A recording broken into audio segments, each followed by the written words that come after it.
Kung mahilig ka sa tahimik, natural at simpleng pamumuhay, ang pagpapatayo ng bahay sa kabundukan ng Pamplona ay isang magandang desisyon.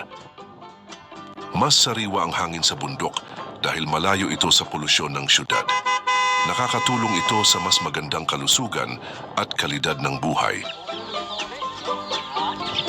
Napapalibutan ng berdeng kagubatan, ilog, at mga burol ang Pamplona kaya mas nakaka-relax at nakakawala ng stress ang pamumuhay dito.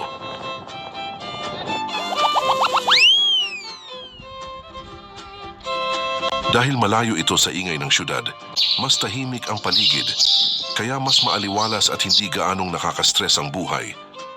Sa kabundukan, mas mura at malawak ang lupa kumpara sa mga urban area, kaya mas may espasyo para sa taniman o alagang hayop.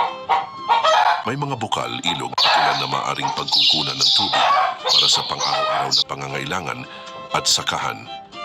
Dahil may sariling taniman ng gulay, prutas o alagang hayop, mas tipid ang gastusin sa pagkain.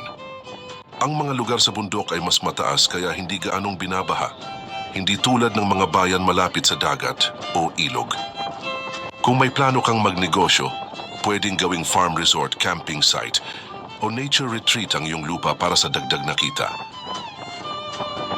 Ang pagtatayo ng bahay sa kabundukan ay may maraming interesanting aspeto na kakaiba kumpara sa pagpapatayo ng bahay sa patag.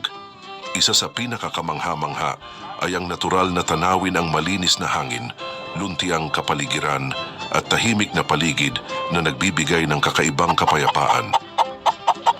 At syempre, ang pinaka-nakakaaliw ay ang buhay sa bundok mismo, ang pagiging malapit sa kalikasan, ang sariwang pagkain mula sa sariling taniman, at ang simpleng pamumuhay na malayo sa ingay ng lungsod.